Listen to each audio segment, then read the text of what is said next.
bien, salut à tous et à tous, c'est Altaï, j'espère que vous allez bien.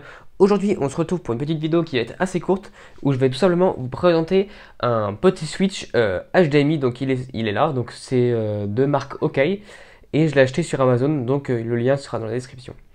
Donc en fait, tout simplement, je vous explique un petit peu le contexte. Tout simplement, je m'étais acheté un petit écran HP. Donc si vous n'avez toujours pas vu la vidéo, elle sera dans la petite description juste en bas. Vous avez juste à cliquer sur le lien et vous aurez la vidéo.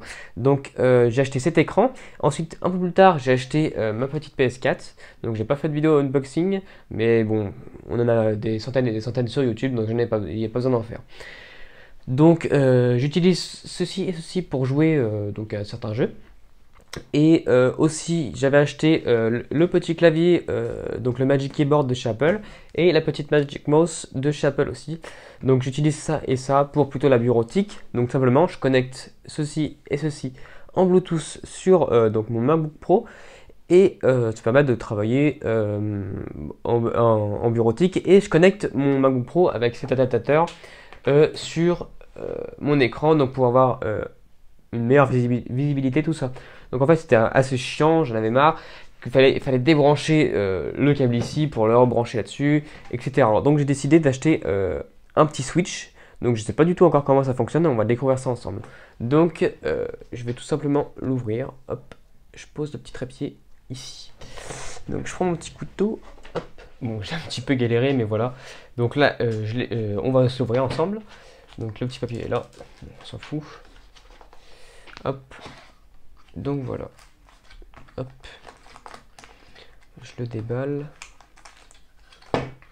donc sûrement qu'il y a une petite notice à l'intérieur, comme d'habitude, ah oui, avec le sticker de chez OK, bon, j'ai l'habitude, à chaque fois, il m'en envoie un, bon, il y en a un autre toute leur boîte, bon, moi je le trouve assez stylé, leur petit, ouais, il est un petit peu tordu là, je le trouve assez stylé, en fait c'est juste une petite clé ici, on la voit pas, mais ça fait une petite clé avec un stickers, avec les petits circuits imprimés juste derrière, je trouve assez cool ce petit stickers. Donc là, on a l'adaptateur. D'ailleurs, il est assez lourd. Il est très petit, mais lourd.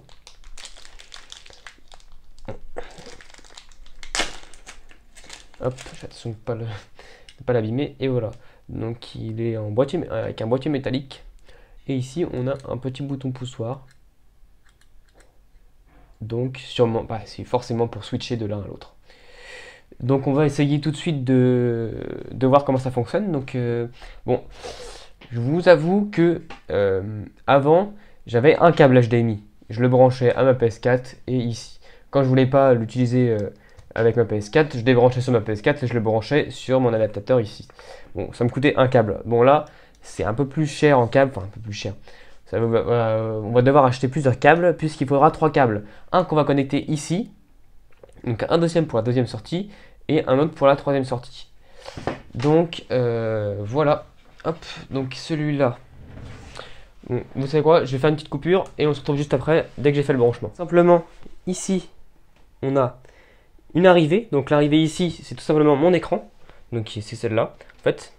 Donc mon écran est relié à la première entrée ici. Et là, on a deux petites sorties. Donc j'ai une sortie ici qui est reliée à ma PS4.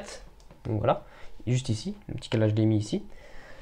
C'est celui-là. Et celui-là est relié, hop, vous voyez, à mon adaptateur pour mon PC. Donc tout simplement, là sur mon écran, c'est mon écran c'est l'affichage de la PS4. Donc j'ai lancé le jeu Fortnite. Donc voilà. Et ici, on a un petit bouton. Donc là, on voit qu'on est sur le 1. Donc la sortie 1, c'est celle-là. La sortie 2, c'est celle-là. Donc le 1 est relié bien à la PS4. Donc ça affiche bien la PS4. C'est logique. Et si j'appuie sur le deuxième bouton ici, regardez, hop, voilà. Donc il y a un petit temps de latence, c'est normal. Donc là, ça affiche ici. Et là, ça va s'afficher. Donc un temps de latence qui est assez gros. Mais c'est normal. C'est habituel.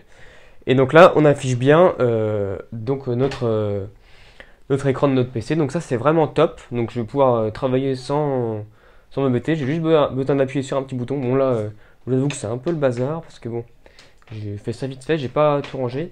Je vais ranger juste après. Donc voilà, là ça affiche ici. D'ailleurs, si vous avez le temps, vous pouvez aller voir cette petite vidéo que j'ai mis en ligne donc il y a 3 semaines. Bon, moi je la trouve vraiment cool. Hein. Ça fait longtemps que je n'ai pas sorti de vidéo, mais j'ai sorti une petite vidéo comme ça. Donc n'hésitez pas à aller la voir, moi je la trouve sympathique. Donc c'est sur Cosmo. J'avais sorti une vidéo de ça il y a un peu de temps, mais elle était mauvaise qualité, donc j'en ai ressorti une juste ici. N'hésitez pas à aller la voir. Donc voilà, donc moi je trouve cet adaptateur top, simplement top. Regardez, hop, je vais appuyer ici, et là ça va être plus rapide. Et là, hop, ça affiche directement avec le son. Et si j'appuie, ça va afficher le PC. Ici on a aussi un petit temps qui est assez grand. Et voilà, ça affiche. Donc ça c'est vraiment top. Et voilà pour le résultat final. Donc là j'ai rangé un petit peu mieux. Donc ici, l'adaptateur je l'ai mis ici. Là pour l'instant je ne l'ai pas fixé, il est encore mobile. Mais il sera bientôt fixé, donc je vais le fixer avec du scotch double face. Et donc là vous voyez ça fait vraiment un peu plus propre. Sachant que là vous voyez il y a deux gros câbles qui passent ici, mais l'adaptateur quand je ne m'en sers pas il est rangé. Donc ça pose pas de souci, il sera rangé sur le setup, ça fera un peu plus épuré quoi. Donc et ben ça va être fini pour cette petite vidéo. Donc j'espère qu'elle vous aura plu parce que j'ai voulu faire partager ça dans une petite vidéo assez courte pour vous montrer ce que peut faire le switch Ethernet. Donc n'hésitez pas à mettre un gros pouce bleu, ça fait plaisir, à partager et à commenter. Allez, sur ce, je vous dis à la prochaine.